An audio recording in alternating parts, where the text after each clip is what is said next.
Xoş gördük dəyərli izləyicilər. Hər vaxtınız xeyirli olsun. Biz hal-hazırda Ağır Cinayətlər Məhkəməsinin qarşısındayıq. Azər Qasımlının növbəti məhkəmə prosesi bitdi. Mustafa müəllim, salam. Hər vaxtınız xeyirli olsun. Nə deyə bilərsiniz bax bu iki məhkəmə haqqında?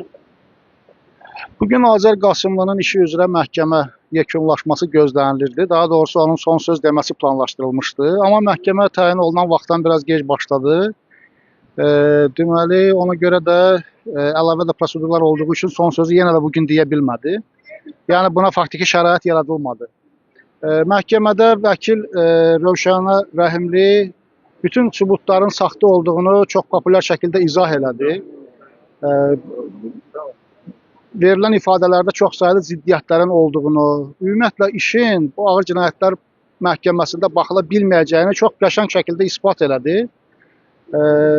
Təəssüf ki, yəni məhkəmə bu məsələlərə dərhal reaksiya vermədi. Rövşənə xanımdan tələb edildi ki, onun çıxışı sistemə yerləşdirilsin və onlar bundan sonra buna məhəl qoyacaqlar və yaxud cavab verəcəklər.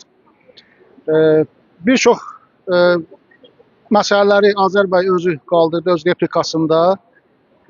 Məsələn, orada zərər çəkən kimi təqdim olunan şəxs bildirirdi ki, mənim borcum az idi. Azər bəy bu borcu şişitməsəydi, bu iş gəlib bura çıxa bilməzdi. Azər bəy də onun sözündən tutdu ki, yaxşı, deyirsən ki, mənim borcum 45 min deyil, 20 mindir. Bəs 20 mini niyə ödəməmsən? Bəs nə vaxt ödəyəcəksən? Yəni, o yenə də cavab verməyə çətinlik çəkdi. Bir daha sübut olundu ki, iş siyasi motivlidir. Bu, Rövşənə xanımın məhkəmədə dediyi kimi, burada həm borcu qaytarmaqdan boyun qaçırtmaq istəyən Qurbanəli Yusifov, həm də Azər Qasımlını siyasi çıxışlarına görə susturmaq istəyən siyasi hakimiyyətin maraqları burada üst-üstə düşübdür. Bu borcu qaytarmamaq üçün Qurbanəli Yusifov müxtəlif orqanlara şikayətlər verib. O cümlədən şəxsən Daxili İşlər Naziri Vilayət Eyvazovun adına şikayət yazıbdır və hakimiyyət də onun susturulmasında maraqlı olduğu üçün bu şikayətdən istifadə ediblər. Yəni bu şeylər məhkəmədə tam açıq şəkildə görsəndi. Məhkəmə bir həftə sonra mart ayının 11-də saat 16:00-da davam edəcək. Sağ olun. Sağ olun Rövşənə xanım. Bugün gözəl bir çıxış etdiniz. Çox sağ olun, minnətdaram. Məhkəmənin giriş haqqında. Bəli, vəkillər çıxışlarını bitirdilər. Artıq yəni replika hüququndan da istifadə elədi tərəflər və artıq belə deyək də son söz və məhkəmənin qərarını gözləyirik.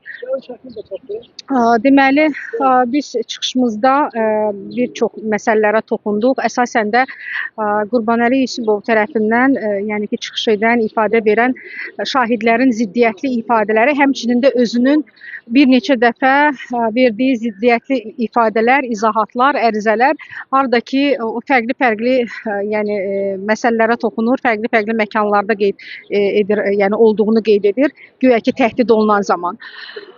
Və biz məhkəmədən sonra bəraət istədik Azər Qasımlıya, eyni zamanda da cinayət işinin istintaqını aparmış müstəntiq və prosessual rəhbərliyi həyata keçirən prokuror barəsində xüsusi qərarın çıxarılmasını xahiş etdik. Sizin çıxışınızdan sonra Azər Qasımlıya bəraət verə bilərlərmi? Biz inanırıq ki, ədalətli qərar olacaq. Təşəkkür ederim. Sağ olun.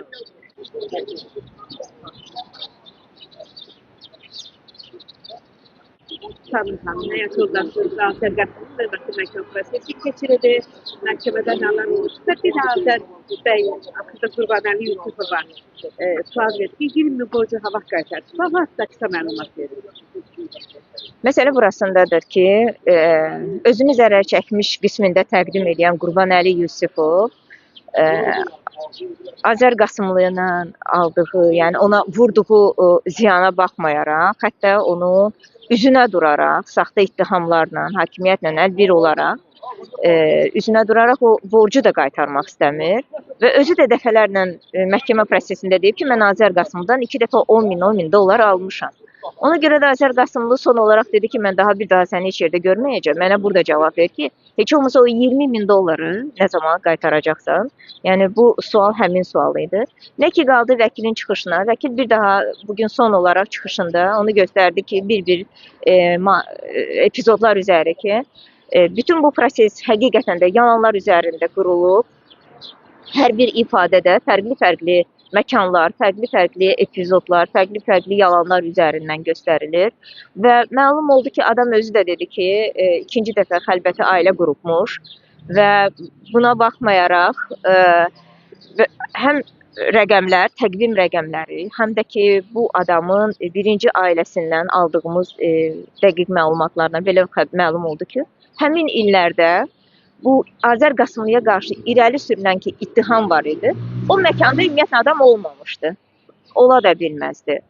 Və digər tərəfdən ki, güya Azər Qasımlı mafiya ilə əlbir olub bu adamı təhdid edib. Həmin epizod üzrə də məlum oldu ki, adam ümumiyyətlə burada olmayıb, Türkiyədə olub. Ona görə də vəkil belə bir məntiqi məsələ ortaya qoydu ki, adam həmin dövrdə Azərbaycanda olmadığına görə, Türkiyədə olduğuna görə və üstəlik güya zəng nömrə Türkiyə Respublikasına aid olduğuna görə, ona görə də ümumiyyətlə bu məsələ Azərbaycan yurisdiksiyasının baxacağı bir məsələ deyil, cinayət işi deyil və bu işə burada xitam verilməlidir, prokurora geri qaytarılmalıdır, yaxud da ki, bu yalanlar sübut olunduğuna görə və bu qədər saxta iş ortada olduğuna görə bu iş burada hakim, məhkəmə Azər Qasımlıya bəraət verməlidir.